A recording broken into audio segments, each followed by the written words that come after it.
నమస్తే. శ్రీ గురుభ్యో నమః. శ్రీమాత్రే నమః. ఆదిత్యాయ చ సోమాయ మంగళాయ బుధాయ గురు శుక్ర శనిభ్యై రాహవే కేతవే నమః. జపాకుస్మ సంకాశం కాశ్యపేయం మహాధృత్యం తమోరం సర్వపాపగ్నం ప్రణతోస్మి దివాకరం. గ్రహరాజు అయినటువంటి రవిరాజుకు నమస్కరిస్తూ ప్రతి మాసంలో మనం చెప్పుకునేటువంటి పక్షఫలాలు. పక్షఫలాలు అంటే మాసఫలాలు చెప్పుకున్నాక పక్షఫలాలు ఎందుకు అంటే, ప్రతి పక్షంలో కూడా మారేటువంటి కొన్ని గ్రహాలు ఉంటాయి. అంటే కొన్ని మనకు సంవత్సర కాలం 18 నెలలు ఇలా మారేటువంటి పెద్ద గ్రహాలు ఉన్నప్పటికీ 2.5 రోజులకు ఒకసారి మారేటువంటి చంద్రగ్రహణం ఉంటుంది. నెలకొకసారి మారేటువంటి సూర్యగ్రహణం, 45 రోజులకు ఒకసారి మారేటువంటి కుజగ్రహం, ఇలాంటి గ్రహాలు మార్పు ఉంటుంది. కాబట్టి బుధుడు ఈ గ్రహాలు మారుతూ ఉంటాయి. కాబట్టి గ్రహాలు మారుతూ ఉన్నప్పుడు ఈ 15 రోజులకు కూడా ఉండేటువంటి వేరియేషన్ ఎలా ఉంటుంది, దానివల్ల అంటే మొదటి పక్షంలో ఎలా ఉంటుంది, రెండో పక్షంలో ఎలా ఉంటుంది, ఏదైనా మనం పెట్టుబడులు పెట్టాలన్నా, ఉద్యోగ వ్యాపారాలు కానీ, సంతానంలో కానీ, ఇంకేదైనా విషయాల్లో కానీ ఈ ముందు 15 రోజులు వెనక 15 రోజులలో ఎలాంటి జాగ్రత్తలు తీసుకుంటే మనం సవ్యంగా ఈ మాసం అంతా కూడా సాగించవచ్చు అనేటువంటి ఒక దృష్టికోణంతో మనం ఈ పక్షఫలాలు చెప్పుకోవడం అయితే ఉంటుంది. ఈ పక్షఫలాలు తెలుసుకోవడం వల్ల లాభం ఏదైనా ఉందా అంటే, ఏదైనా పెట్టుబడి పెట్టి నష్టపోతాము అని తెలిసినప్పుడు పెట్టుబడులు పెట్టకుండా కొద్దిగా జాగ్రత్తగా ఉండేటువంటి సూచన ఉంటుంది. అలాగే గ్రహాల యొక్క అనుకూలత కోసం ఆ 15 రోజులు కూడా మనం కావలసినటువంటి పరిహారాలు చేసుకోవచ్చు. దీనివల్ల మనం అనుకున్నట్టుగా పెద్దగా నష్టాలు పోకుండా, అనారోగ్యం పాలవ్వకుండా, అల్లకల్లోలంగా ఉండేటువంటి మనసును స్థిమితంగా పెట్టుకునేటువంటి పరిస్థితి. ఒకసారి మనసు స్థిమితంగా ఉంటే ఏదైనా కూడా సవ్యంగా చేసుకునేటువంటి ఆలోచనలు వస్తాయి. కాబట్టి ఆ సవ్యమైన ఆలోచన దిశగా వెళ్ళాలి అంటే తప్పనిసరిగా ఇవి మనం చూస్తూ వెళ్తాం. ఏది ఏమైనా సరే మరి మొత్తంగా మనకు కనిపించేటువంటి గ్రహస్థితి ఎలా ఉంది అంటే, ముఖ్యంగా ముందుగా మనం ఈ మాసానికి గాను అంటే ఈ మాసంలో మొదటి పక్షంలో గ్రహాల స్థితి ఎలా ఉంది చూసుకోవాలి. ఎందుకంటే ఈ గోచారం అంతా కూడా గ్రహాల స్థితి మీద, గ్రహాల దృష్టి మీద, లేకపోతే ఏదైనా సరే పాపగ్రహాల కలయిక ఉందా, ఇలాంటివన్నీ చూసి దాన్ని బట్టి మనం చెప్పుకుంటూ ఉంటాం. కాబట్టి ముందుగా గ్రహస్థితి ఎలా ఉంది అంటే, మనకి చెప్పాలి అంటే రాహుకేతువులు ఇద్దరు కూడా 18 నెలలకు ఒకసారి మారుతారు. అలాంటి రాహు మరి మీనంలో ఉన్నాడు, కేతువు కన్యలో ఉంది. అదే మీనంలో మరొక 2 గ్రహాలు వచ్చి చేరడం అనేటువంటిది మనకు కనిపిస్తూ ఉంటుంది. దీంతో పాటు మనకి మేషంలో ఉన్నటువంటి గురువు వృషభంలోకి మార్పు జరిగింది. అంటే మే నెలలో మనకి మొదటి రోజు అంటే 1వ తారీఖు సాయంత్రం గురువు మార్పు అనేటువంటిది మనకు మొదట కనపడుతుంది. తర్వాత 14వ తారీఖు రవి మార్పు, అలాగే బుధుడు 11వ తారీఖున మార్పు చెందడం అనేటువంటిది మనకు కనిపిస్తుంది. ఇక శని మనకి కుంభరాశిలో ఉపస్థితి అయి ఉన్నాడు. ఇలా గ్రహస్థితి ఉన్నప్పుడు చంద్రుడైతే మరి 2.5 రోజులకు ఒకసారి మారుతూ ఉంటాడు. కాబట్టి మనం ప్రత్యేకించి చెప్పక్కర్లేదు. ఇక మిగిలినటువంటి కుజ గ్రహము అనేటువంటిది కూడా మనకి మీనంలోనే కనిపించింది. సో ఈ పరిస్థితులలో ఒక్కొక్క రాశి వారికి ఎలా ఉంది అంటే, 12 రాశుల వారికి ఈ 15 రోజులు ఎలా ఉంటుందో చెప్పుకుందాం. మే నెల 1వ తారీఖు నుండి 15వ తారీఖు అంటే మొదటి పక్షం యొక్క ఫలితాలు ఎలా ఉన్నాయో చూద్దాం.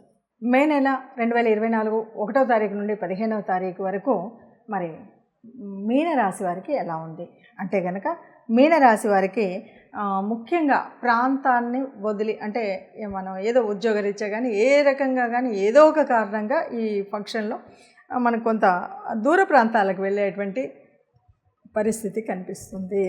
అలాగే గురుబలం అయితే లేదు, కానీ మీకు చక్కటి వాగ్ధోరణి అయితే ఉంటుంది. చక్కగా మాటతోరితో మీరు మాట్లాడినటువంటి తీరుతో, అది అంటే పెద్దవాళ్ళతో మాట్లాడినప్పుడు ఒక మర్యాదపూర్వకమైనటువంటి స్థితి ఉండొచ్చు. మిగతా వాళ్ళతో ఎవరినైనా మెప్పించి ఒప్పించడానికి మీరు ఉద్యోగరీత్యా చేసేటువంటి ప్రయత్నాలు ఏదైతే ఉన్నాయో అంటే మీ వాక్ చాతుర్యం వల్ల మీరు అనుకున్న పనిని అనుకున్నట్టుగా సాధించగలుగుతారు, ఇతరులను ప్రభావితం చేయగలుగుతారు. కొద్దిగా ఆరోగ్యరీత్యానే కొద్దిగా ఇబ్బందిగా ఉండడం వల్ల చూడగానే ఏమైంది అని అందరూ అడుగుతుంటారు చూడండి, అప్పుడప్పుడు మొహం కల తప్పింది అంటారు కదా, అలాంటి పరిస్థితి అయితే కనిపిస్తుంది. ఆరోగ్యం అనేటువంటిది చాలా జాగ్రత్తగా కాపాడుకుంటూ ఉండేటువంటిది ఈ మే నెల అంటేనే ఎండాకాలం. దానికి కావలసినటువంటి తగు జాగ్రత్తలు తీసుకుంటూ కొన్ని రెమెడీస్ ముఖ్యంగా ఎందుకు అంటే, ఏ రకమైనటువంటి ఇబ్బందులు ఉండకుండా ఉండాలంటే ముఖ్యంగా రాహు కేతువుల యొక్క అంటే నవగ్రహ మండపంలో ఆరాధన చేసినట్టయితే బాగుంటుంది. ఈ ఇబ్బందులు ఏవీ లేకుండా ఉంటాయని చెప్పచ్చు. ఇప్పటి వరకు మనం చూస్తున్నటువంటి గ్రహాల స్థితి దాన్ని బట్టి చూస్తే కనుక మనకు అర్థమయ్యేటువంటిది ఏంటంటే గ్రహాలు అనేవి మార్పు చెందుతూనే ఉంటాయి. భూలోకంలో ఉన్నటువంటి మానవ మాత్రుల మీద ఆ ప్రభావం అనేటువంటిది ఖగోళంలో ఉన్నటువంటి గ్రహాల ప్రభావం మనుషుల మీద పడుతుంది. మనుషులేంటి జీవజంతువు జాలాన్ని అన్నింటి మీద పడుతుంది.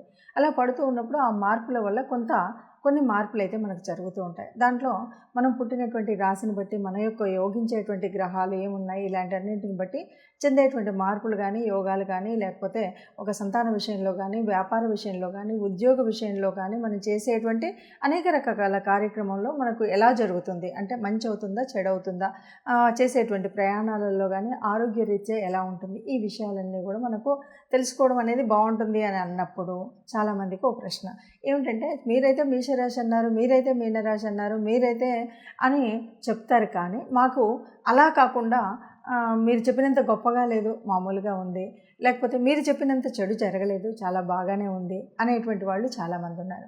దీనికి ఒకటే కారణం, జ్యోతిష్యుడు తప్పు చెప్తున్నారన్నది కాదు. దీనికి ఉన్నటువంటి కారణం ఏంటంటే జన్మజాతక రీత్యా మీ కుండలిలో మీకు అనుకూలించేటువంటి గ్రహాలు కనుక ఉన్నట్టయితే ఇది మీకు అంత ఎఫెక్ట్గా అనిపించకపోవచ్చు. నడుస్తున్నటువంటి దశ అంతర్దశను బట్టి కూడా ఈ తేడా కనిపించవచ్చు. మరి అలాంటప్పుడు ఇవి ఎందుకు చెప్పుకోవాలి అంటే దాదాపుగా కోటాను కోట్ల మందిలో మనకు ఇది యాక్యురేట్ రిజల్ట్ అనేది చెప్పడం కాదు. యాక్యురేట్ రిజల్ట్ కావాలి అంటే తప్పనిసరిగా మీ జాతకాన్ని జ్యోతిష్యులకు చూపెట్టుకోండి. మీకు దగ్గరలో ఉన్నటువంటి జ్యోతిష్యులు కానీ మీకు అనుకూలంగా ఉన్నటువంటిది కానీ మీకు దొరికినటువంటి నెంబర్ల ద్వారా కానీ మీరు జ్యోతిష్యం చెప్పించుకున్నట్టయితే జన్మజాతకంలో మీకు ఉన్నటువంటి ఒక ప్రత్యేకమైనటువంటి, అది కూడా జ్యోతిష్యం చెప్పమన్నాం అన్నది కాకుండా మీకు ప్రత్యేకమైన ఒక ఏరియా అంటే ఉద్యోగ స్థితి ఎలా ఉంది, వివాహ స్థితి ఎలా ఉంది, వైవాహిక బంధం ఎలా ఉండబోతుంది, సంతానానికి, ఇట్లాంటివి మీరు పర్టికులర్గా ఏదైనా ఒక ఏరియా సెలెక్ట్ చేసుకొని దానికి కావాల్సినవి చెప్పించుకోవాలంటే అప్పుడు క్లియర్గా ఉంటుంది. మరి ఇది ఏమిటంటే అందరికీ కామన్గా మనం చెప్పేటువంటిది ఈ రాశి వారికి ఈ వచ్చే కాలంలో ఇలా ఉంది కాబట్టి మీరు తగు మాత్రం జాగ్రత్త తీసుకొని అధికంగా ఖర్చు చేసుకోకపోతే మీకు ఆర్థిక వ్యవస్థ బాగుంటుంది. మీరు సంతానంతో ఉన్నప్పుడు ఇలా ఉంటే మీ సంతానం బాగుంటుంది. ఇట్లాంటివన్నీ కూడా మీకు తెలుస్తూ ఉంటాయన్నమాట. దానికోసమే మనము ఈ పక్షఫలాలు కానీ మాసఫలాలు కానీ చెప్పుకోవాలి. ఇవన్నీ కూడా చెప్పుకుంటే మనం రాబోయే చెడుని కలగకుండా ఉండడం కోసం ఏం జాగ్రత్తలు, ఏ రకమైన ముందు జాగ్రత్తలు తీసుకోవాలని. ఎందుకంటే ఒక రకంగా అందరం సుఖంగా ఉండాలి, అందులో మనం ఉండాలి అన్నదే మనది. అందుకే సర్వే జనా సుఖినో భవంతు అంటాం.